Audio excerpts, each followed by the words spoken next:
Welcome to the Ancestral Alchemy podcast.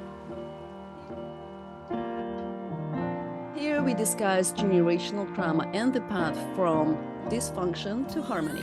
Hey, sisters, soul sisters, better get that dough, sisters. In today's episode, we are talking not just one, not two, but three wise women. Yay! Welcome. 4 wise women. All right, Lori, I'll start with you first. Lori Creevay. Yeah, did I say it right? Creevay with a V. Yeah. Yay. Lori is an intuitive guide and founder of the Voice of the Soul Psychic Development. In the mid-80s, Lori had a near-death experience that opened a doorway for her into the other realms. Lori began seeing the translucent forms of her spirit guides. Miraculously, Lori found her way to a gifted mentor with whom she studied psychic development, learned how to use her psychic gifts, and assist others to open and align to their higher guidance. Lori's work seeks to maximize human potential through the connection of the intuition. Yeah. Welcome, sister. Thank you. Thank you so much. This is so beautiful. I was feeling the power and energy of this prior to coming on here. It's amazing. I know. This is wonderful. So, Nimisha. Hello. Nimisha, Ataraxia? Mm-hmm. Yeah. Welcome. Thank Nimisha is here to vibrate and resonate the frequencies of intimacy, pleasure, sacred sexuality, fun, freedom, and equality, solo and in relationship. Nimisha reconnects and activates women with these frequencies through sisterhood circles. Nimisha is passionate about bringing respect, devotion, elegance, authenticity, playfulness, curiosity, and deep connection to our interpersonal, sensual, and sexual experiences. Welcome. Thank you so much for bringing your presence into this. Thank you so much. It's so wonderful to be here with you all. Yeah. And finally, Sandi. We call her the midwife. And she helped us midwife many projects. And I'm so honored to have you here, Sandi. But let me talk a little bit about who you are. Sandi Melland. Sandi is a spiritual life guide, sacred circle facilitator, and creatrix. Sandi partners with your higher self as she holds a sacred container where you can share your desires, dreams, and visions. In this space, you will feel safe to explore your limiting beliefs, allowing them to naturally bubble up into self-inquiry and curiosity. Sandi is here to witness with love and see you through all stages from conception to birth of your personal process. Oh. Thank you. Thank you. I feel so honored to be sitting with among you women. I'm so honored. Thank you so much. I'm excited to be here and to have this really important discussion.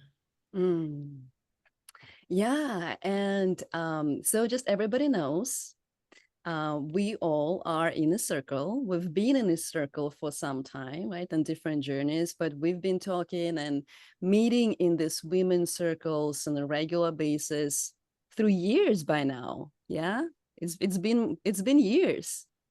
And I just want to send this message to the world. If you're a woman and you don't have a circle, get a circle. Okay, it's so empowering. It's such a huge difference. If you still feel like you're lonely, if there's nobody to talk to, there's nobody to feel with, to dance with, to be with, get a circle. Find one, join one of ours. They're going to be links. I'll share the information. If you don't want it, don't like it, create one. But you need a circle, and it's a no to not have a circle as a woman. Yeah. Okay, let's just agree on that. And like, thank you. Thank you so much for being in circle with me. I'm so honored to be evolving with you all. And please tell me, what does sisterhood circle mean to you?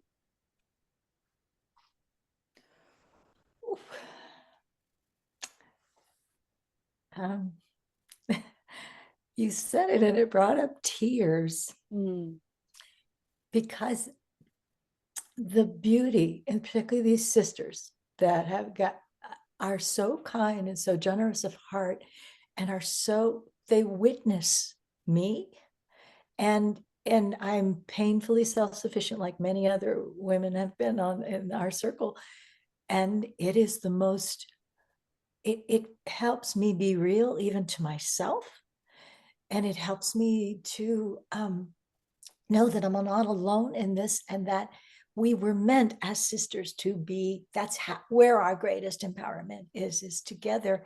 And we forget this because society isn't structured that way. Thank Yeah. you. I agree with Lori on that. It just really is a connection, and I feel that our society has wandered away from that, and that the women have been taught to use each other and to climb on each other, and that's not our natural self. Our natural self is nurturing and healing, and being in circle. I think what it does for me, at least, it allows me to strip away what society has placed upon me from now back into my ancestors and my moms and my grandmothers and my great grandmothers and what we were supposed to be. And in circle, we can let that down, and we can start showing ourselves to each other and be very vulnerable. That we can't do that in this outside world yet is what I'm saying, because we're getting there because of the circles. We have that tremendous flood, I want to say a flood of women awakening and understanding that we don't have to do this alone, that we can hold each other's hands, we can sit in circle, we can hold each other's babies, we can do what needs to be done for that other sister without being in competition. Aho. Yay. Thank you so much for sharing that. And for those of you who are new to sisterhood circles, to women's circles, if you notice what we're doing in the video, we're bringing up the hands as of like, yes, I support you, I empower you, I'm sharing my light with you to help you bring the message into the world. Relate in a way of the more I nurture you, the more everybody receives. Yes. Yeah. Yeah. Wow. I mean, for me, entering sisterhood has been like a paradigm shift. Mhm. There's been such an amplification of my authenticity in this setting. My head's still spinning, I'll be honest. Like, since I started engaging in sisterhood circles, just like watching both myself and the women around me evolve and expand. And it's more than just sharing information and women getting together to vent and to talk. For me, I can see this energetic weaving of our unique gifts, and they intersect, and we become so much more than just the self and so much more than just the group. And sitting in circle like nourishes me. Like, even when I'm exhausted, even when I feel like I don't have anything to bring, if I go and sit in circle, and I know there are no expectations in circle. When we sit in circle, we can arrive exactly how we are in that moment. We don't have to speak if we don't want to speak. We don't have to be on camera. We don't have to engage. But just entering the field and sitting with sisters and listening and just feeling the love and energy. I've noticed in a lot of circles, women come in like really exhausted. And then at some point in the circle, they'll turn the camera on and they'll speak and they'll share with us what's really happening inside. And they go through that progression even during the circle. And I want to just speak to like witnessing, like what is sisterhood in circle as opposed to like friendship and going out for a meal with your friends, you know? In circle, we witness, in which every woman speaks and the other women give her undivided attention and presence, and we listen. And that's really powerful. And for me, that's like one of the most powerful human, one of the most powerful things as human, that's like pure love, undivided attention and presence. And we all crave that from when we were children. So when we receive that already, that works miracles. And then there's no kind of discussion after a share. Nobody shares their opinions. Nobody gives you advice. Nobody tells you what they think you should do. Instead, women reflect back to you what you have said. They change the words slightly, or sometimes they use the exact words. And sometimes just hearing what you said brings so much awareness. And in the field of sisterhood, we sometimes speak things that are kind of channeled through that we're not consciously aware of. So even as we share, we start saying things and we get this perspective. So that's my interpretation. Amazing. No, beautifully said, Nimisha. Thank you. It's so good. She holds spaces, everybody. She holds women's circles. Yes. Join. She holds amazing space. Yeah. Yeah. I love it. And I love holding space. It nourishes me. It excites me. It doesn't tire me or anything. And I feel that's really wonderful as well. When we start holding our own spaces, we receive a lot just by holding space as well. So there's a lot. There's a lot of benefits.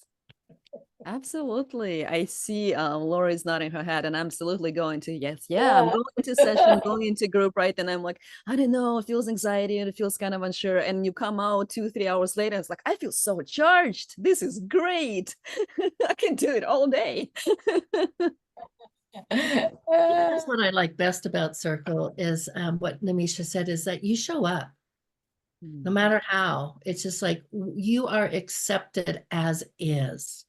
And you might have just had the worst day and the house is a mess and the kids are, and you just need to come sit and be part of it. You can, and you can just, like Nimisha said, you can just sit and listen and sink in pull in what it is you need. Or you can come and celebrate yourself. I mean, how often can we do that in the world without being felt like, we're bragging? But here we can actually celebrate, achievements in the smallest ones that to us are the biggest things ever, right? And the sisters get you because they're doing the same thing. Yeah. This brought up a question or an awareness that I never had before about the group. And maybe this is just unique to women, I'm not sure, that this is the way where we have the most nourishing me time is in circle, is in group, and in circle with other women. And there's something, particularly women who are holding this space, and there's just love there, and you get, your cup gets filled.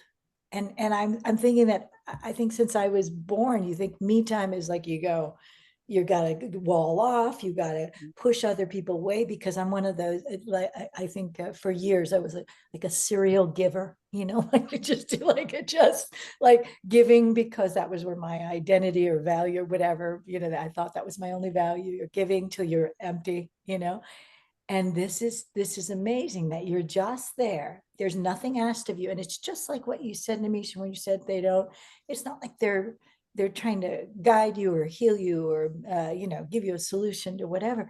You're just with it. And then we're all with it. We're holding it with you. And then somehow it's manageable. And that which had burdened us now becomes the wind beneath our wings. Something like that. I love it. I love that you brought up this like fixing, heal it, like, no, hold space. That's one of I remember when I was growing, one of the most common complaints from woman to man would be like, stop fixing it. I just need you to listen. Exactly. And one of the other parts of it, which for me is really important from the point of view of equality, is this very feminine energy where we sit in circle, we are equals. There isn't one leader, or there isn't one teacher. There is somebody that will call in and hold the circle, hold the field, invite everybody, create the space. Yeah.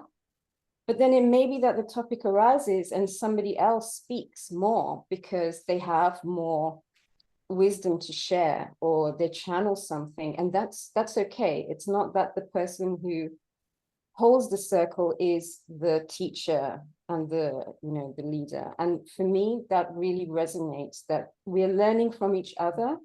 And actually holding circle is where I learn a lot. And that's part of what I love about it as well, because we're learning from each other, and there's a weaving, because we all have such unique perspectives on the topic and the intention that we're exploring. Everybody does have something to contribute if they want to. Everything is valuable. Even like sometimes a small thing that somebody will say just really can resonate.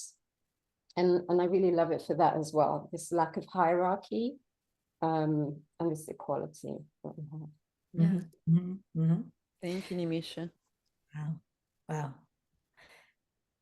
And that egalitarian thing, in that place where there is no hierarchy, is, I'm discovering more and more while in circle, that it's what allows me to unlock more pieces of my, it can be even my own story, to see myself more deeply, thinking like, oh, I got this. I've done 20 years of various modalities of trying to heal this or that.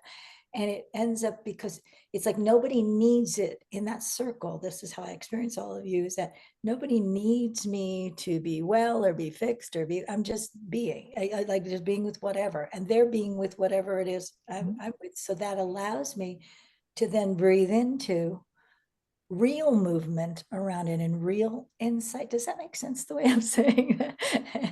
Yeah. Perfect. Yeah. Couple of themes that I wanted to mention through this, and Nimisha talked about bringing what you are, witnessing what is, as such an important part and key element of this. And everybody and everything belongs, and it's a circle. And right now we're sitting in multi-generational circle, right? Just between four of us. It kind of already, like, it brings this, and I love it. And I'm going to bring this multi-generational aspect to it as well, right? I personally crave and so grateful to receive the wisdom from the wise women. So grateful, right? Nimisha, thank you, right? It's there, it's craving, and I'm also craving to give to the next generation, to share, to say, not just to say, right? And it's important, I think we said, Nimisha, you mentioned the word resonate. It's not a mental work, it's a frequency work. It's not something you need to analyze or think about. It's something that resonates and brings up. It comes as a remembering, as if like, oh, I get that. And Lori, when you ask, like, does this make sense? I don't know if it makes sense for my brain, but it definitely makes sense for my soul. Like, I'm getting it. I get it. I know it. It's inside my being. Does this resonate? Oh my God, I love it. I totally love it. I feel felt like in that even that, just the last statement is like, it doesn't even, the linear mind is no longer king of everything, you know. It's like I'm just, my feelings about things and my full, as best I can, full inhabitation of wherever I'm at, and which equates to authentic nature, right? Full inhabitation of that is what matters, that felt experience with no answers about it or conclusions about anything even. And that's the place where I guess real movement and healing happens, right? And I think this feminine aspect of wisdom, maybe it's something that we get to practice and experience during that, and a lot of it is receiving. Right? It's not going after the knowledge or penetrating, it's receiving it. And a lot of the multi-generational work is also receiving, because you cannot really analyze multi-generational trauma. Say more about that. Yeah.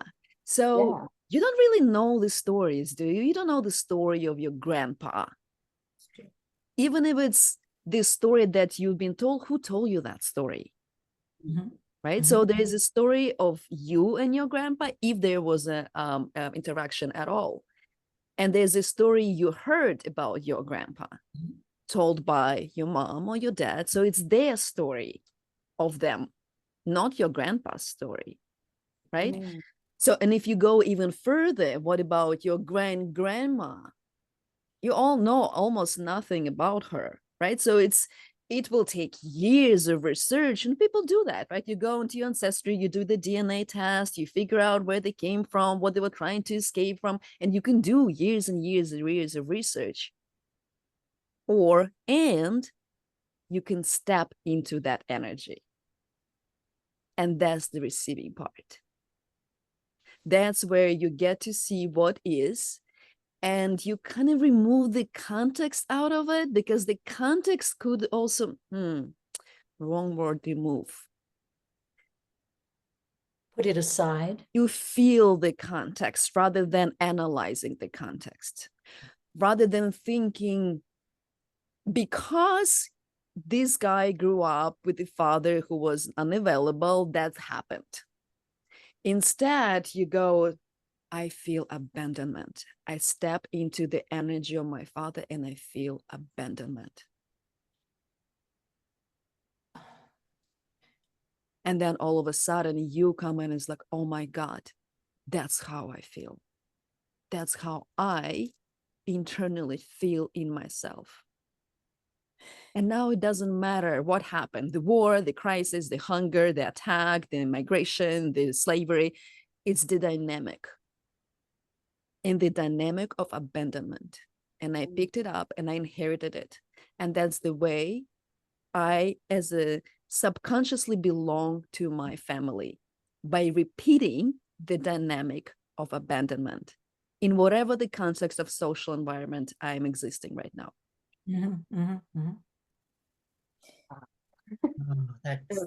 I love that, you know, I'm going to tell you, it made me think of something that I believe it was Brene Brown that said once, and one of those little teeny things, but hit me really hard. And I believe it was her that said, we are feeling beings. We are emotional beings that think. We're not thinking beings that feel. And so we have that moment between this and this. And for us to take that breath in, and I love that, how you brought that in, and how instead of thinking, okay, this is how he was, this is how he was, but to actually sit in that feeling, how important and strong that is, and to use our natural gifts to fill these ancestral wounds. Ooh, oh boy. Ooh, this brought up so much. Wow. When you say this, and the feeling first beings, which I know intellectually, which is funny, a funny statement. I know intellectually that I'm an emotional being. And it's hilarious. And the fact that when you said feeling it, right, instead of being attached to the story, and then I realized I had a thought, wondering, particularly Vika, with the work that you do, is the one is a feeling. When you said feeling it, I think it's almost uncovering the fact that we've been feeling it all along, right? Like that it's in there anyways, and it's been contributing and carving out our reality, our take on reality. But then there was something like, so, oh my God. Oh geez. Oh, let me see if I can get this back. It was so huge that I realized I could never, if I stayed in my feeling self, I could never cry perpetrator to anybody. And the thing that helped me heal with my mom, who was rather she was just overwhelmed and just you know, a little crazy. And the beauty was when I realized I knew her childhood story, but when I felt it and allowed and put my own story about what she didn't do and what she should apologize or whatever, all this stuff, I was then able to just feel where she's just a little, like a little girl inside there, like overwhelmed, didn't know what to do, was brought up in such trauma from in utero, you know, during the Depression and all the, you know, and was in the hospital as a little one with asthma, couldn't breathe. And then I realized I had breathing problems as a child, not knowing even her story, right? But the beauty is like, how can you be in that? What is it that Matt, I think it was Matt that said about the triangle, that there's the victim, perpetrator, and the rescuer. Mm-hmm. That you can't be in that you know, you can't be in that, stuck in that triangle if you just feel, because if it's just a person and you take away, this is my mom and she should have been this and she should have been that, this is what happened. And I also, in my worldview, in my world, I understand, I really feel we dial this in. We chose those parents in my world, that as a soul. And I chose her exactly for those things. And I would not be even an intuitive today if it wasn't for that early trauma that caused me to be out of my body so often. And you know, so that for that, I came to this place of true gratitude. I was weeping, thanking my mother and father for all of it, truly, not a bypassy thing, but that I was so grateful. It gave me this bounce I would never have had. Yeah. Thank you for sharing, Lori. Thank you so much. And I'm glad that you brought the in the last second, you just brought this topic of bypassing. I want to touch base on that just a little bit. And from my perspective, I'll ask you to share yours, but from my ancestral healing perspective, the bypassing is when we go to ancestors and skip the parents. Or we go to God and skip the parents. We go to spiritual love and skip the parents. And we don't do the whole, like, oh, I'm going to go to past lives and let me see what healing is out there. Oh my God, that's big. Right? Can you speak a little bit more to that? Just with maybe some examples or something? I want to share a really beautiful soul movement. So what we do in family constellation is called a soul movement, right? So we bring the representatives, your subconscious parts, and its family members as well. So those are dynamics expressed within and without you. Mm-hmm. And we did this movement that's kind of shows what happens in the field when we do bypassing. So in the way we constellated, we had a person who is going through the path, and then we had personal purpose, or individual purpose, and my parents, and then collective purpose and collective trauma and ancestors, and then spiritual love, spiritual acceptance, embracement, wholeness, and divine power. And when you move through this, that feels like birth canal, right, towards divine love, and you kind of move, it's like you go to your parents and you honor and love them and give them and bow to them with gratitude, and you deal with your individual path. And then once you receive and you feel free to you can now move on. You go to your ancestors and you honor and bow to your ancestors for everything they've done and the everything you receive from them. And you deal with collective trauma and everything that's got to you collectively. And then you go to divine love and divine power, and you bow and give yourself to that. And you stand into spiritual love, in all accepting spiritual love. Mm-hmm. And that is the path. Wow. And if you do that step by step, everybody behind you, your parents, your ancestors, the collective trauma, all the energies circle you, empower you, and give you the resources to rely on, to lean on, to be free, to be liberated. And it's absolutely beautiful.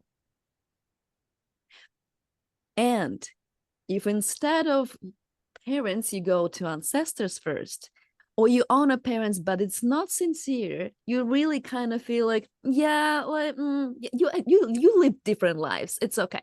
And then you go to, but ancestors, but divine love, but God. Yes, honor, bow. What happens is, in that system, in the field, your parents feel weakened, they feel disrespected, they feel small, you become bigger than them, you become spiritually arrogant. And instead of supporting, the system creates the conflict, separation, disintegration, fragmentation. And it feels disempowering, it feels empty, it feels like you're stuck, you're in a loop, and you don't know what to do. And you go through the modalities, go, give me somatic work, give me breath work, give me something, nothing works. That's a bypass. So beautifully explained. I mean, it resonates. And even as you were saying it, and kind of even just stepping us through that journey, hypothetically, I could feel it, you know, I could feel this, the effect of each stage and the importance of each stage. And I can even feel my imbalances and where there is work to be done, you know. So yeah, thank you. Thank you so much for articulating it so beautifully. Yeah. I've found that in listening to your interviews, that there were several things there that really brought to light, because I also feel my belief is that we have soul families and that we do contract, and that one person that does come down that you seem as like the asshole, well, you contracted with that asshole for a certain reason. And so, you know, the interview with Matt, and when you guys talked about being in the loops and being in this dynamic with your family, and one of the things, Vika, you mentioned actually was that being in this dynamic family and then taking the one out that it's just like, oh, that one's too hard, I'll just deal with that, yeah, these were better. It made me realize, no, this is a soul family. If I truly believe my belief, then I can't take that person out of this lifetime, even though I want to, and go, you know what, that doesn't serve me right now. I'm just going to walk away from that person because, yeah, right.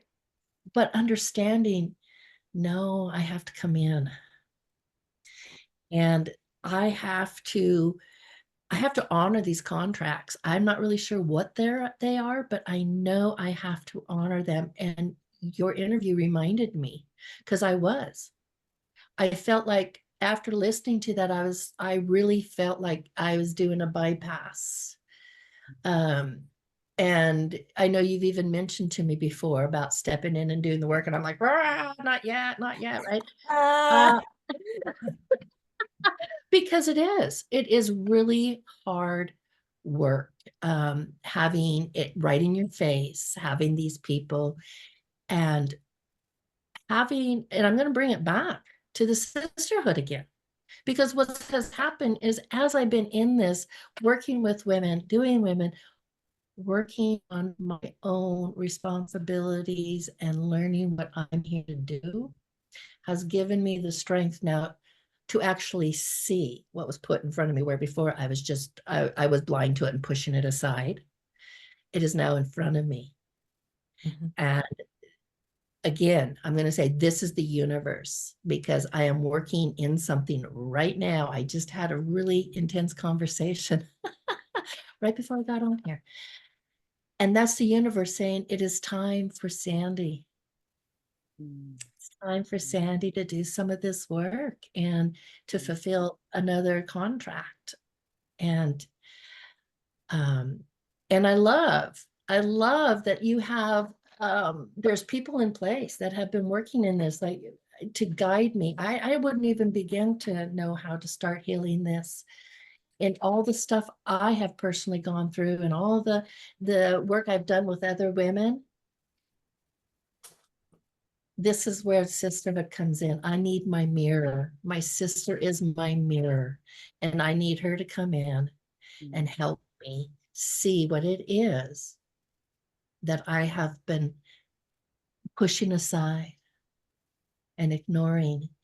And I'm gonna even say my magician has stepped in on this one, because my magician he's a trickster, right? He tells you, he tries to keep you safe, and he's done so wonderful, or she, I don't know why I say him, but he has done such a wonderful job at keeping me safe in certain spots, and he still wants to, but these don't work anymore. And so now my magician I have to step up and tell my magician, okay, thank you for warning me. I see that. But yeah, I am now strong enough. I can go in and I can take care of this, because I don't want it to pass on to my children. I would love to do some of this work because it will lessen theirs. I'm not going to say it's not going to do, they still got all their work to do. But if I can get in and do a little of this ancestral work, and it has already helped me with just listening to your interviews, has helped me have a very deep conversation with my mother the other day, which would not have happened. And I am starting to see things totally different with my parents. And this is just in your interviews. So I'm excited. I'm like going, okay, this is something is happening here, and things are starting to open for me. And the mother wound, I'm going to just say I'm going to bring that forward right now, is a very strong one in my family. And I did have to get past the victim of what my mother had done. And once I sat back and really looked at her life and what she did, and one day she said something to me that just flipped my whole view of her. She was talking about church, and we never went to church. And I asked her, because she was saying, oh, she really wished she could have done that. And we wished, and I said, well, Mom, why didn't you do that? And she looked at me and she goes, oh, my, I was a wife of the 50s. Your dad did not want us doing any of that. I couldn't do it without him. We were women. And that was what she goes. She goes, I was a housewife of the 50s. We just don't do that. And that flipped my switch, because I thought, oh my gosh, these women felt like they had no choice. No choice. Wow. Yeah. And so that began my journey of seeing my mom beyond my mother. I wanted to see her as a woman. I wanted to see her as a maiden. I wanted to see her as, the little girl. I wanted to see her. And I have been trying really hard to do that. And I've been working in it. And it feels so good. Well, I think I'm ready to take the next step into really doing some very deep ancestral healing. Oh, Really, I just want to witness, honor you as you take this step. And just what you shared with us just now was such a beautiful unfolding and expression of your awareness and your willingness now to do this work. And we do have to get to the stage where we're willing, or sometimes events happen and they kind of make it so that whether we're willing or not, we're put in that situation, we have to face it. But I just really want to celebrate your willingness and your courage, and just honor that. Thank you. Thank you. I appreciate that. I received that. Thank you. And the mom thing, it brought to mind years ago, my mother and I, for most of my adult life, were off and on for, sometimes 5 to 10 years in between, like not talking or not seeing each other. It was very rife. And one day, I don't know what, somehow it felt right, like I needed to connect with her. And it had been 11 years since I had seen her. And I said, you get to choose the place. And she chose Vegas. And I agreed to stay in the hotel room with her. And she said to me, it was kind of scary for me because I had always feared her as a kid. And even as an adult, it was good. And something had happened right prior to the visit, something very positive, some movement of something. But all I know is I went there with the idea of, it's all within me. Every block I have, everything, that it's all my relationship to what is, right? And I went into that hotel room, and maybe it was for the first time ever, I saw her like as a person. And she was just funny and silly. And she was this, and I slept in the same room, completely peaceful. And I was like, and it made me understand like how all of my judgment of her, which is so freaking feelable. I'm thinking I'm the only one who feels stuff, right? How can she not feel that I have every judgment, and I will talk to her, but I'll only be this kind and only this allowing. And if she tries that thing again, I'm not gonna, whatever it is. And here I am this whole time, and she's responding. It always created this thing. I got more of what I didn't want because I held this positionality. And on top of it all, because of this is the weird way I used it. I'm going to out myself. Like the weird way I used my gift, probably for the first 10 or 15 years of it, was I use it as a bypassy thing, or as if I was like this, oh, I had this higher thing, and I'm kind and I'll be loving out here. But it's like I had judgment up the wazoo about her, and she became, the minute I dropped it, my story, what I needed her to be, what I needed her to apologize for, she just was the most lovely being. I just have to say that. And then I saw what all of my friends, even as a kid, they would say, your mom's the best mom, or when I'm like, have you lived with her, or whatever. And I was like, I hate that when they say that, because it would confuse me. I'd be like, I don't know. And there she was. And all the people say, oh, your mom's so funny, and she's this and that. People who wanted her as their mom. I'm like, what? So that was my whole the family constellation thing in my own, like it was a DIY family constellation. For sure. And the funny thing is you can't do that. You can totally, create your own tools in this. I had the same. I had my friends loving my mom, and it's like, oh my God. Oh my God. Just, it's so crazy. The mother wound. Thank you for bringing this in. Lori, you were asking about what is the mother wound. I think you gave a little bit please. Yeah. What is your definition of the mother wound? I have an idea of what it might be. And Anybody wants to step in on that?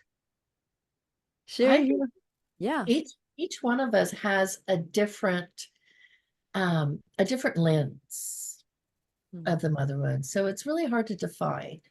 And I know that, when I hear mother wound, I immediately think of my mother.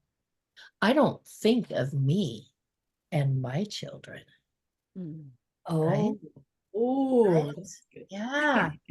Right. We automatically go to our trauma or our victimism or whatever it is that we want to call it, and whatever we want to put a name on it. We always want to run to that first. At least that's me. But to expand it more beyond, and we're talking ancestral, but let's take a look at what we are and to the children below us too. So a mother wound, I think, actually expands, of course, the generations. And I don't think you can really define it, because each individual has their own, each person knows themselves. They are the ones that are going to find where that mother wound sits, what it is in that wound. And then that's where we need to go in, and you go in and you start untangling that, because what might be for me will be different for you. Mhm, mhm. So I'd like to share from the teacher of family constellations, Bert Hellinger. He said, mother, life, and money are the same energy. wait a minute. Oh, wow. What is that? Wow. Hmm. Mother? So in some way, and mother is the blueprint of our relationship in any connection, relationship with money, relationship with life, relationship with others, relationship with self. It's a relationship blueprint. That's mind blowing, heart blowing. Heart blowing. But it feels real. And in my life, I see that. And I see the connection just immediately when you said that. I was like, what? But I am now seeing, I feel the connection of that. Where the mother, the money is attached to worth. I have a question in here. We talked about sisterhood. Now we were talking about the mother wound. And I thought, is it even possible to have real sisterhood without the relatively relatively healed mother wound? Because she's my imprint of that first very important female that I either am seen by or not seen by, or held by, or nourished by in real ways, heart nourished, soul nourished. Can you have that? And then the sisterhood, then wondering what came first, the chicken or the egg, no pun intended, motherhood. But that if that mother, if the sisterhood and us being, that was one of the things that the patriarchy did thousands and thousands of years, is keeping us separate because our power was with one another as women. Is there some link in that? Yeah, I mean, I'd love to speak to this, what the threads that are coming through, because I have this perspective on it through my own experience. So my mother wound is really different to most of the women I observe, because I have a very beautiful understanding and relationship with my mother, and we developed that. And so I still have on some dimension, in some plane, a really nourishing, beautiful, peaceful relationship with my mom. And as I was growing up, I would observe the effects, and Sandi was speaking to self-worth, self-respect. And a lot of my friends would be having all of these experiences, and especially in romantic relationships, and especially with men, they would be tolerating a lot of nonsense, Mm-hmm. And I would see that it was connected to the relationship they had with their mothers, where they had to deal with a lot of unpleasant behavior with their mothers. So their mothers would speak badly to them, or treat them badly, or put emotional needs on them, or neglect them, and things like this. What was really interesting about my mother is that she broke a cycle. So her own relationship with her mother was very toxic. And she's one of 5 sisters. And these 5 women are such powerhouses, really strong, really outspoken, really capable women. And I grew up around them and I watched them, but they could not unite. If those 5 women united, they would be unstoppable. But because of the dynamic with their own mother, they were constantly at war with each other, and they were constantly tearing each other down. And they got so caught up in that tearing each other down in the competition that it impacted their lives. And so they were all being mistreated by their husbands, being mistreated by their children. And the most heartbreaking thing is that most of my female cousins were in very toxic relationships with their mothers.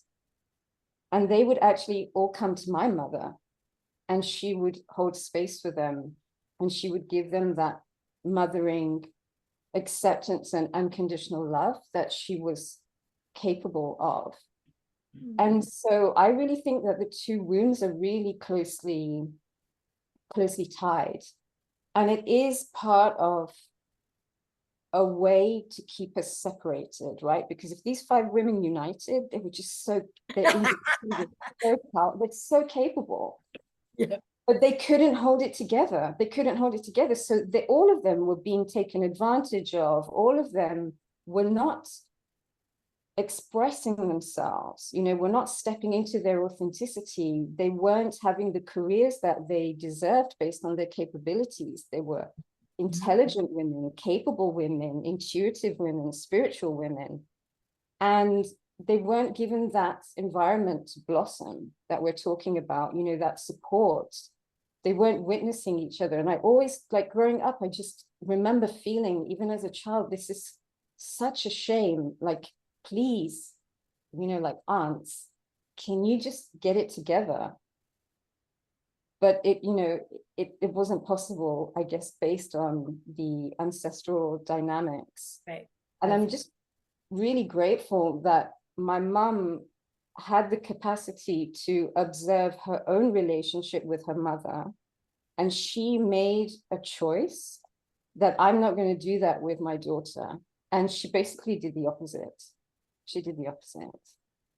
And so it's really interesting that my mother wounding is not like a lot of the people that I meet and engage with. And it gives me this other perspective because I grew up with unconditional love and support, and she was always, I have a lot of wacky ideas, I'm going to do this, I'm going to do this. And she always encouraged them, even though they were outside of her comfort zone. Yeah, because of like my background and heritage as an Indian woman, there were certain expectations put on me and my life trajectory. And I refused all of them. I refused marriage. I refused children. I refused a stable job. I refused a mortgage. I refused buying a house. I refused living here. I refused living near to my parents. I refused even the notion that I should take care of them as they get older. And she put a lot of that into me and encouraged me. She didn't teach me how to cook. She didn't teach me how to clean. She didn't want me to step into those roles.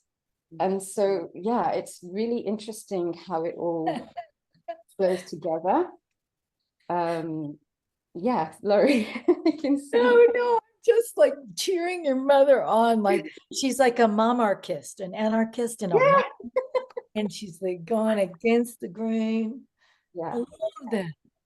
Thank you so much for sharing, Nimisha. I would like to share one thought that came to my mind, and it was new and unknown to me before, and it sounded like this: sometimes the mother wound looks like a lack of a father. I have that then. I have that one. So there's a question in that when you say this, and that's it. I'm glad you brought that in, because like I was thinking when I heard mother wound, where it went with me is mothering wound. So like that my only that I have no intrinsic value as a being only when I'm in service. So of course it went right with, it's kind of like the priestess wound where your identity, your own, your human self has no intrinsic value. You are only valued by the level of conduit of the divine you can be, or sacred prostitute or whatever. And I remember the lifetimes with those things too, but it went right in that bucket, that the ministering to other or the caring for. And then I wonder if you are in a healthy model, if you are cared for, you have a mama like Nimisha's, mama, where they're nourishing and nurturing your heart and your soul, and even, you know, and even putting wind beneath the wings of for things that make them nervous, like your mom, like, you know, things that she wouldn't want. That the fact, like, those mamas, then what do you then? When you say lack of a father, can you say more about that too? Because that's an interesting, because I didn't really have much of a fathering Yeah, thing. I'd love to. So the dynamic, the soul dynamic of a child, from child to adult, we create a very strong bond with the mother for the first few years, right, during the pregnancy and after birth. Mhm.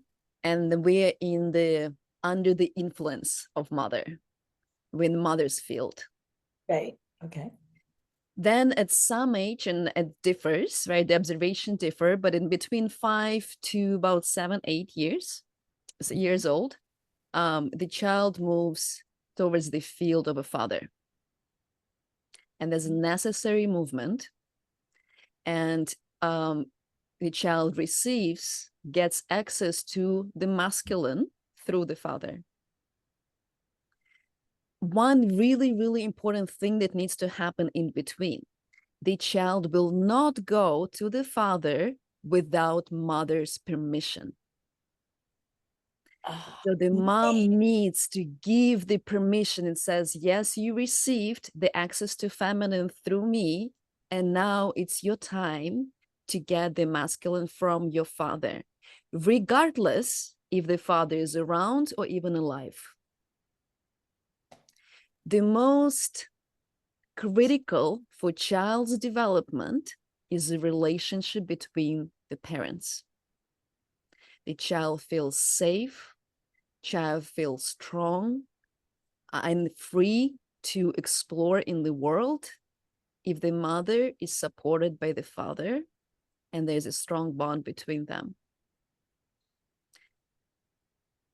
Then, after the field of the father, the boys stay with the father and they go into the world. The girls come back to the mother field and they have more feminine, right? And they go to the world through the mother. Around what age? Around 11 to 13. Okay. That's right when in that period when the puberty hits.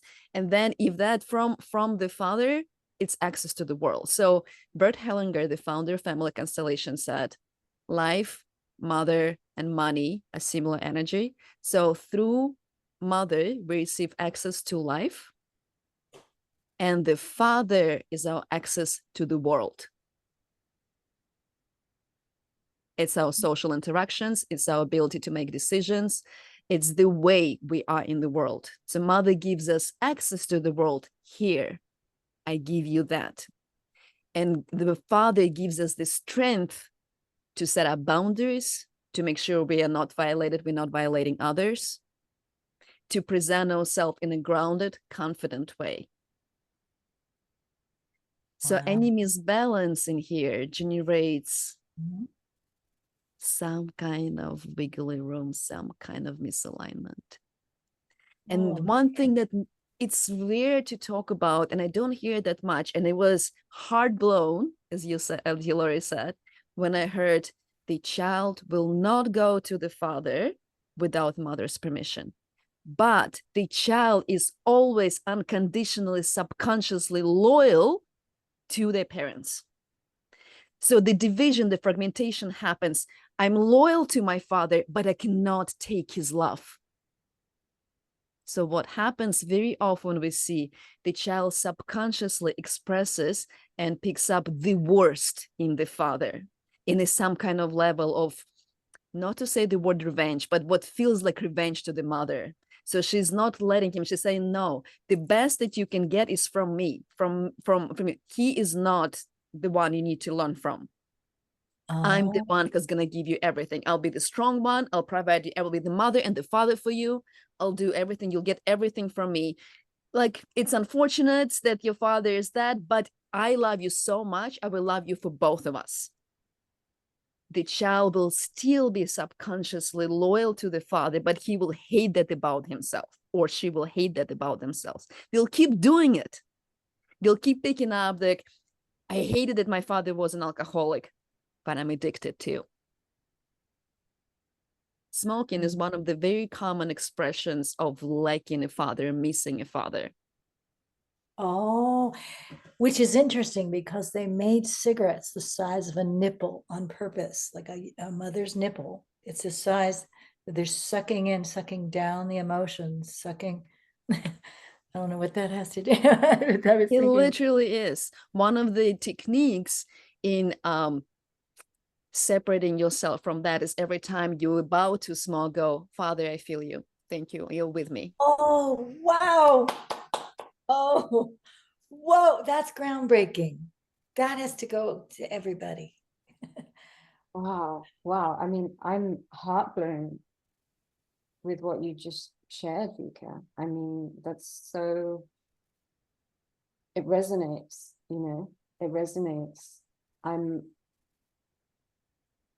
observing this in my brother right now. So I'm living this ancestral healing right now. I'm in my childhood home. I'm supposed to be in Bali on the beach having a wonderful time, and the universe conspired to bring me back here to deal with ancestral healing and our family dynamic, which, so me and my brother are playing out this dynamic at the moment. What was beautiful about what you said is that I did have that time with my father. I was daddy's little girl. So after the time with my mother, around age, you said like age 5 to 7 onwards, for much of my life, I was daddy's little girl, and I was with him every day. And at that stage of my life, he was actually amazing, very doting, very caring, very attentive.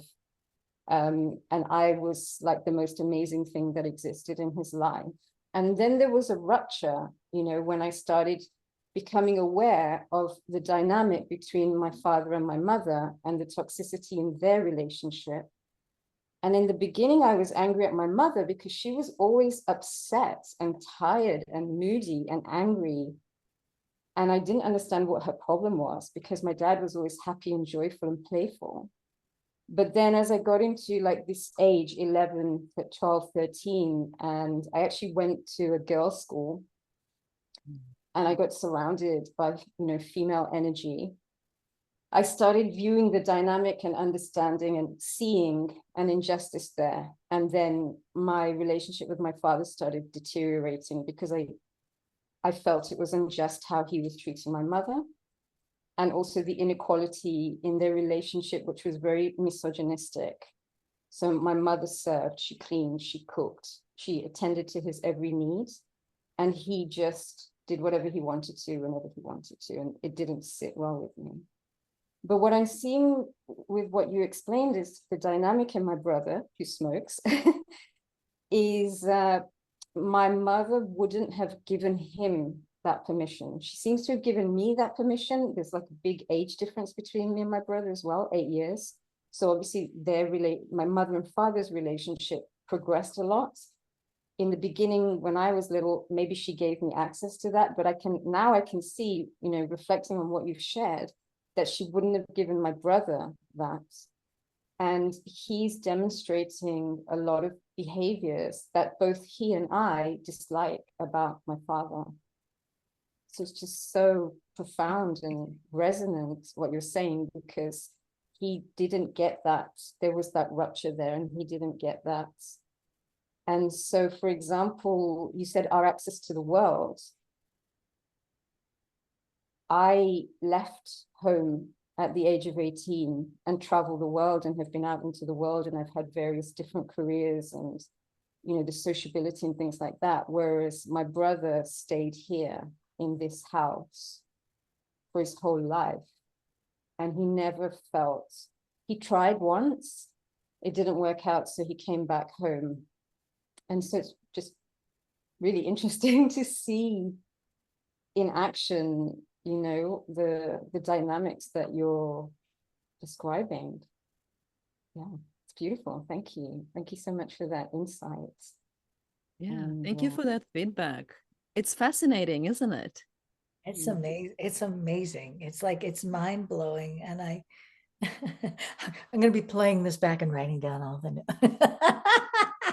It really is though, because as you're speaking that and explaining that to us, I'm like in my head already because it's a totally different perspective. So I'm like Nimisha, I'm like, oh, wait a minute with mine. Oh yeah, I'm already in here working that dynamic and trying to see it and trying to look at it at a different perspective. And I mean, just the awareness that I never had a issue with my relationship with my dad ever until I realized I didn't really even have a relationship. There wasn't one. And that, what you were just saying, I'm like going, ooh, I can see the dynamic and what was playing out as a child. In that I love that because that puts me into a totally different contemplation of viewing now these parents of mine and looking at them with a different perspective, this dynamic of what you were just explaining. Yeah. I'm like sitting here going, like Lori, I'm like, oh, I'm gonna have to take this all in, and this is gonna be something I'm gonna be right. But at the same time, I'm like, I love receiving other perspectives that can sink in here. I have it here, but I love to bring them down into here once they come into here because it opens up more for me. And and being able to step out. So here's the big thing, being able to step out of the emotion of this family dynamic and being able to be like a little fly on the wall and witness everybody in their dynamic and seeing it not from my lens, but from a totally different, view. And I don't know how to describe the view, like an overhead view more, right? Higher perspective. Right. Thank you. A higher perspective. Exactly. And if I can pull my emotion out of it and pull myself into my higher self, thank you for that word, Lori, I can see them better. And that tidbit of information just flipped my head upside down. So I got some new material to work on now. Just in time. Perfect. Perfect. This And is that's so, exactly what we're trying to achieve with this. and this is so beautiful about just even having these conversations. We're already all shifting our perspective. We're already shifting the energetics just through the conversation, just through the curiosity and the exploration. And I want to quote and honor Kenlin, who is the sister who brought the four of us together with the wonderful spaces that she holds. And she said, healing is a shift in perspective. And that really resonates it. Oh, lovely. Oh.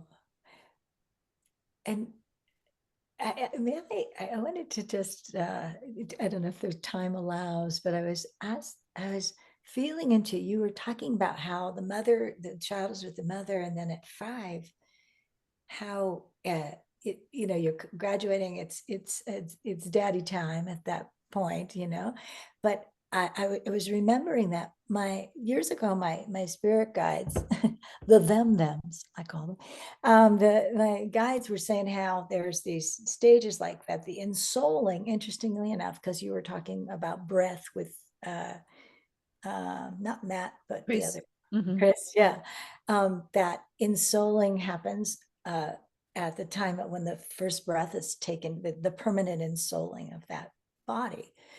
And then they said the other time between deeper ensouling happens between 5 and 7, which is also when children will sometimes experience an existential aloneness kind of experience.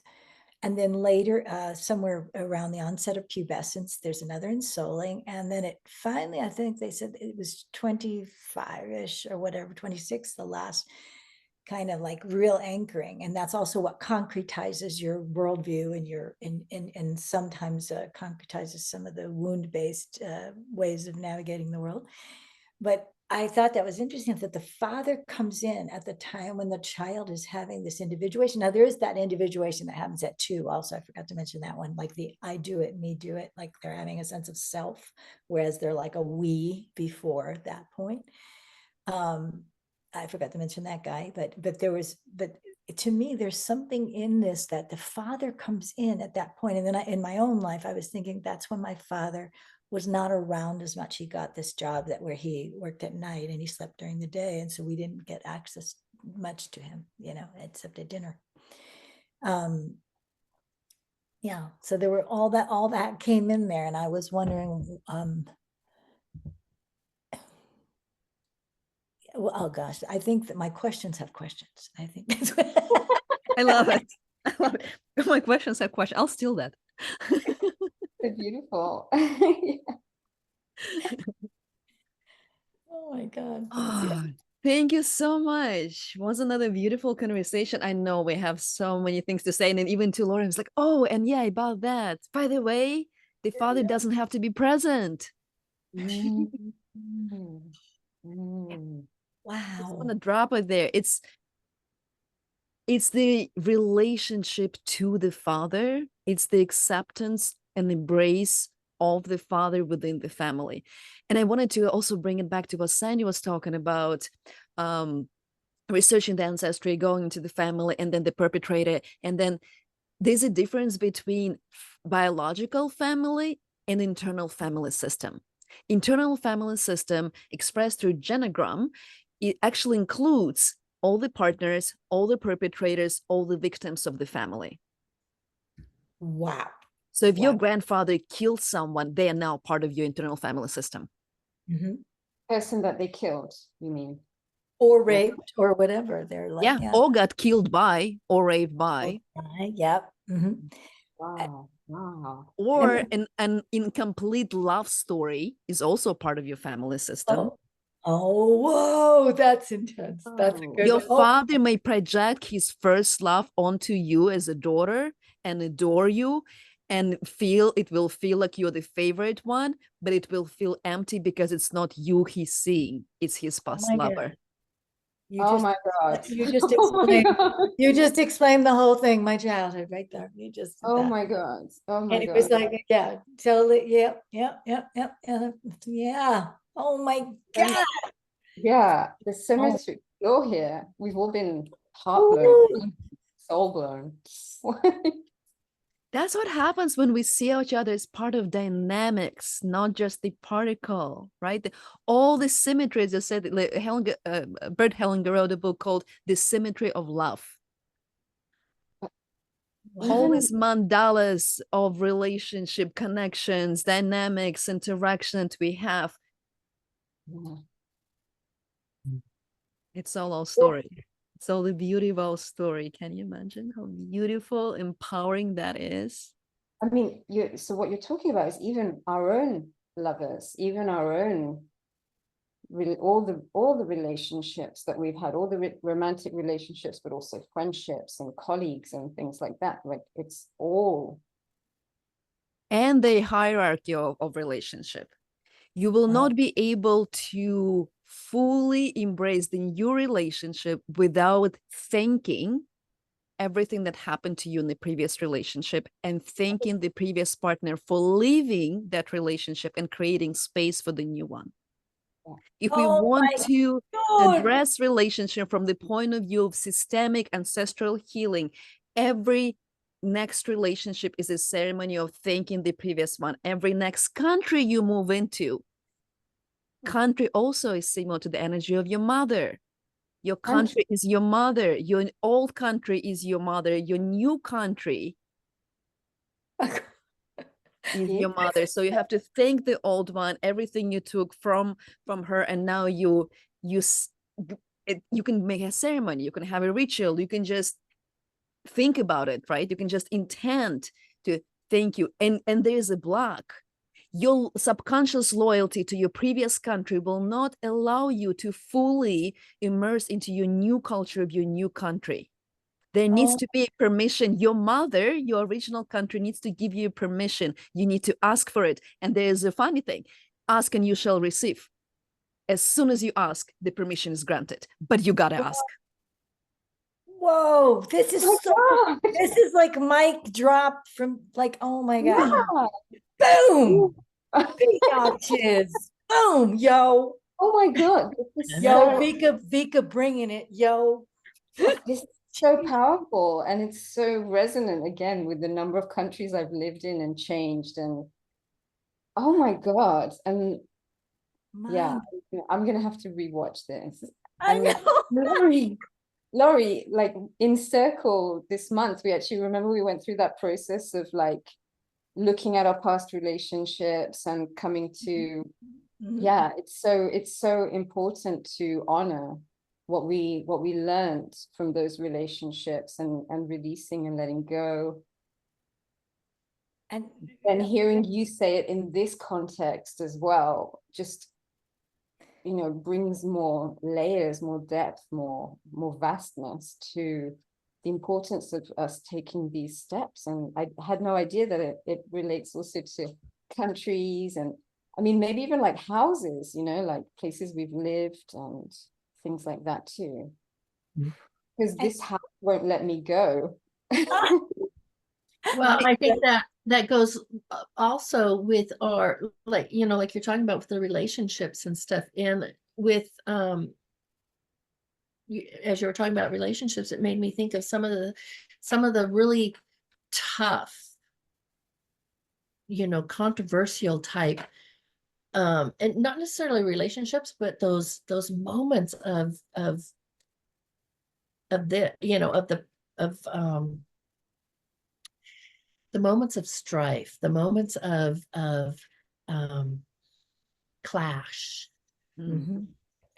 Those are the opportunities to step back and to look at those, and maybe not at the moment. I know sometimes we can't, but if we can step back and look at those and be so thankful for those moments of crash. I don't know. I'm having a hard time vocalizing what the word is, because I just feel like you know, sometimes it's like yeah, well, I also hear it as resistance to what is.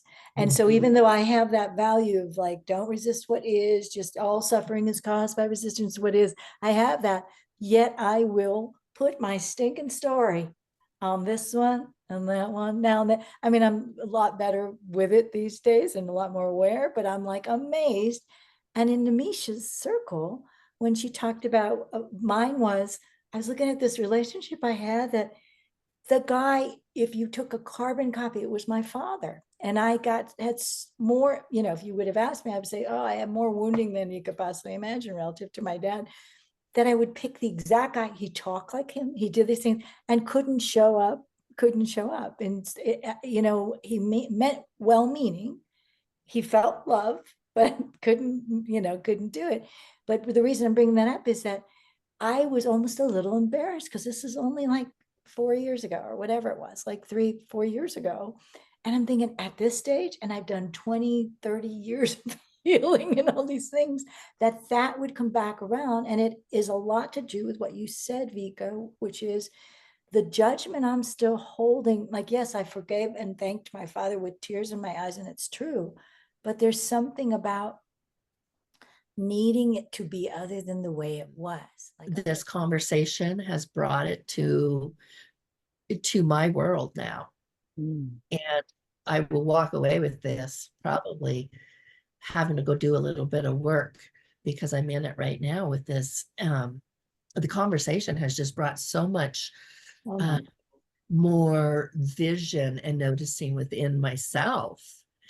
And I think that's my favorite thing, is when I can see in myself where I have this responsibility and what I can do about it. And that's where the power is so many times we want to change this person or have this person do something different or be this person for us, right? Mhm. And like Lori said, if we can just sit back and observe and see who they are, see what their capacity is, and understand that with some unconditional love, right? And know that it's me. The dynamic is me. Changing the way you were in that room with your mom, Lori. That was power. That was, you were choosing your own power that day. And because of that, because you were just choosing your power to be with you, and it just was that ripple effect out. And I think that's probably what's really important, is knowing that, right? That we have a choice whether we give our power away or not. And so often when we give our power away, we blame the other person, when in actuality it's just us. And so receiving this information gives me the strength. It's like it fills my power pack. Right? It fills my gas tank. It fills my power pack. I'm like, yeah, I need this. From a spiritual lens. Oh, I'm sorry, I cut you off. Go ahead. Oh, go ahead. From a spiritual lens, what I keep hearing throughout that's woven in this whole conversation, the whole thing is, there's only one of us in the room. Like there is no one else here. You are me, right? My mother is me. My father is me. And the reason I like the IFS take on this too is it gives us tangible, like you can see tangible pattern repeating. You just barely have to scratch the surface and you go, oh yeah, that did happen at 5, or oh this, and it just, to me, just drills home that that's a a very ubiquitous belief system amongst people on a spiritual path, which is that there's only I'm God having a conversation with God. There's only one of us in the room, and it does, and that's all that matters. And then somehow any judgment I had, and I think about that with my mom with a little heart in my heart, like, how did she not become God also? It's all God. It's all fractals of God having an experience of it. So how did I exclude her and my father and whomever else? The list goes on. So, and why? For the silliest reason, so that I could remain in a victim mentality, not knowing this consciously, but a victim mentality. So I can say for me, one of the reasons at least was so that I don't ever have to come out from under my rock. I don't have to be seen. And that speaks to the other, the being seen, the witch's wound or whatever, that's all served me to have this big excuse. I could tell you every story about why it's not safe to go out there or be seen or to have my message here in public. So this is a big moment for me today. I mean, I've been on online a bit and on a few shows and goddess convergence and these things, but there's something about the way today felt before I got on this call, and my guides were going, this is big. It's big because it's raw, it's real, it's authentic, and it's time. That's another piece of it. Not just time for me, but time for all of us sisters to be heard and not in the hierarchy. Yeah. Probably just repeated everything you guys always said. Thank you so much. It was such a beautiful summary.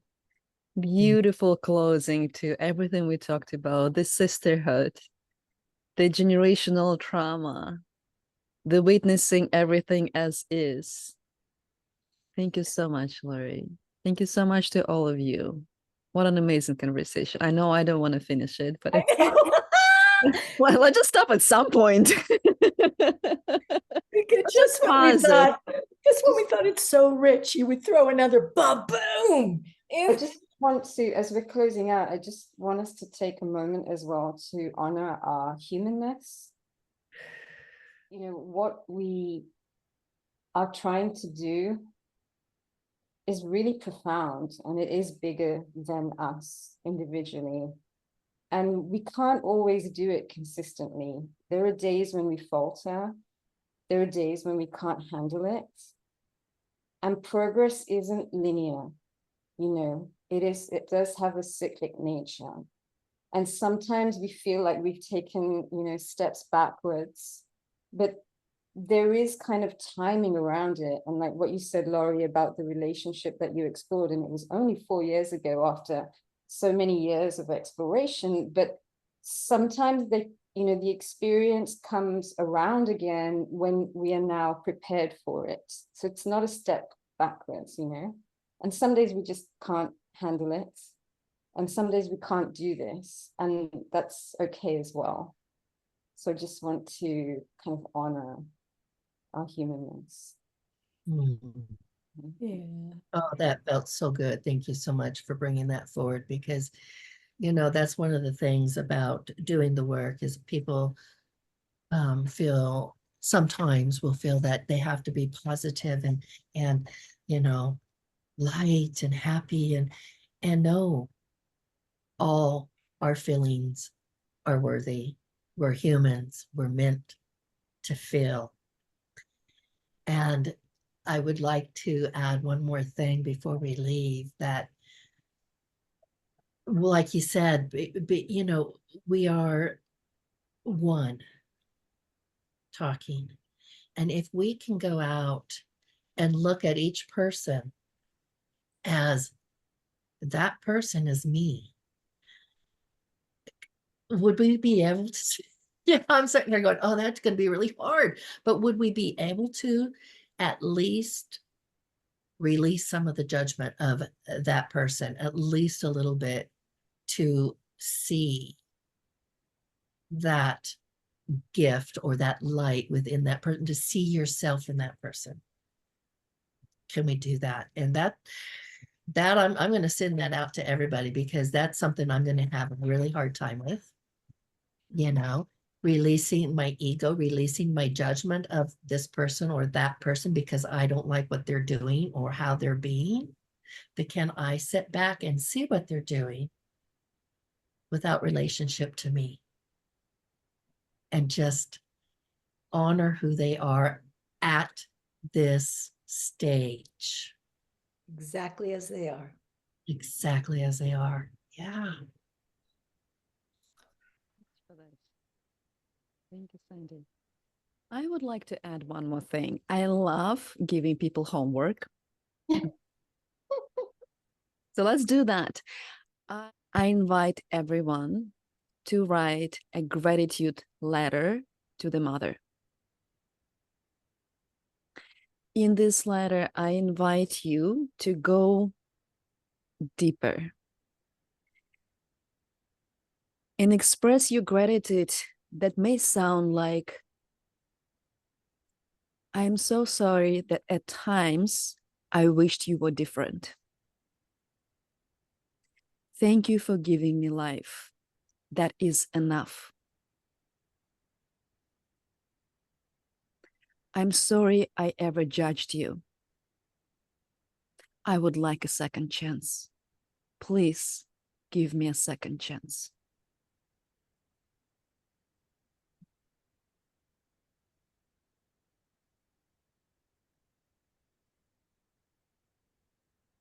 In whatever way it feels right, in whatever context you grew up with, what is it that we create within ourselves that keep us separated?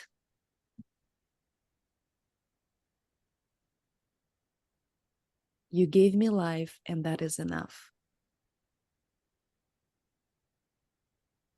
You are the best mother for me, the only one. Thank you.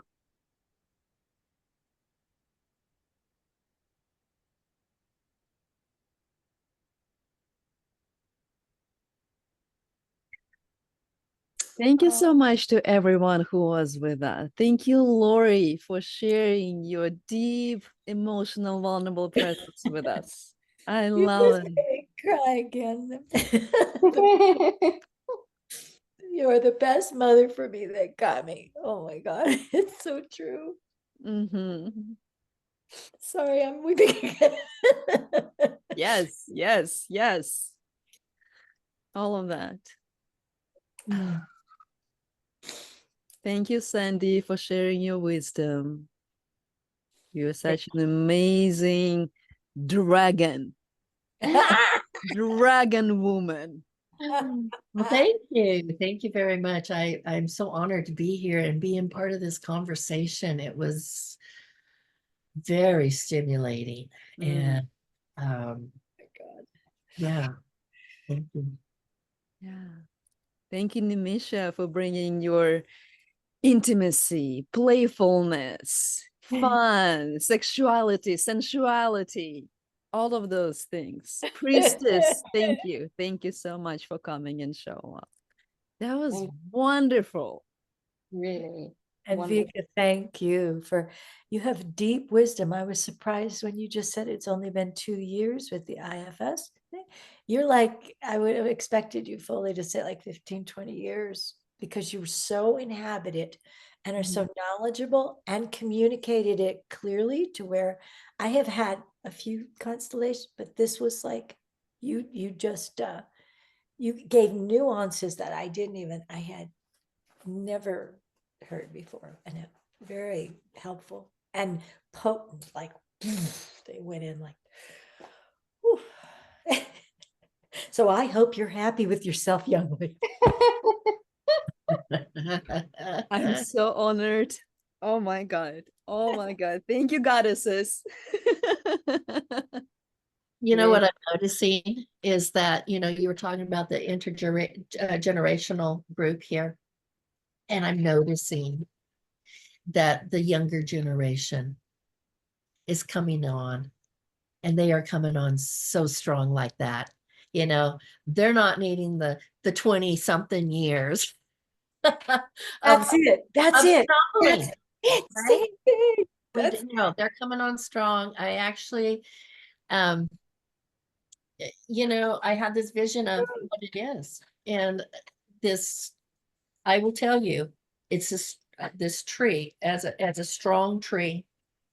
I was given this vision of being this huge like grandmother tree, having to have all my roots down deep, down out, strong in the ground, have my limbs out, because I have this younger generation coming on like this that is so strong that their limbs are heavy, but their roots aren't yet. And so as this grandmother tree, I feel like a conduit, like I'm holding the fruit for these younger generation so they can grow their roots. oh my God.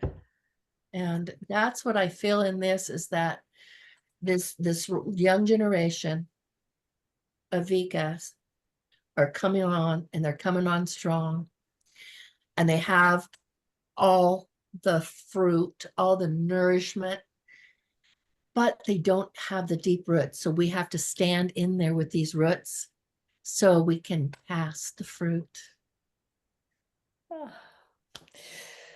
Gave me chills, Sandy. That was whew. That resonates so profoundly. Sandi, thank you. Thank you so much. Sandy. That's Thank you so much, Sandi. I feel it. Thank you for your roots. We would not be able to do this without you. Truly, truly. From the depth of my heart. Thank you. And same to you, same to all of you. We all have something, and that's why we're all being called forward right now. And we can't play shy anymore. And I say that to myself because I am definitely hidden away in a cave, but I have been being told we all have to step out. It's in the work right now in the collective, and we have to put ourselves aside because the collective needs you. And Vika, we need you. And Nimisha and Lori, we need you. We need each one of the sisters, because this is the thread. My thread is a little different color than yours, and yours and yours. But as we take our threads, even though they might be so similar in color sometimes, we weave them together to make the beautiful fabric, right? And so we need each one of those threads, because if one of those threads get pulled, well, you've seen a skirt when you get a thread pulled, right? So yeah, weaving. All right. Oh my I God. have a fabulous idea. I would like to turn on that music again.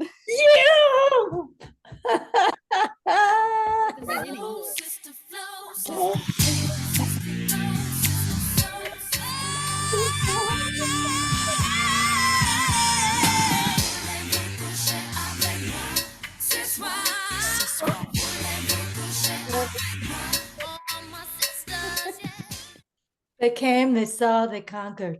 We're ready. Boom. We sweated. Oh, it feels so good. Thank you so much. I really needed that too. Boy. Woo.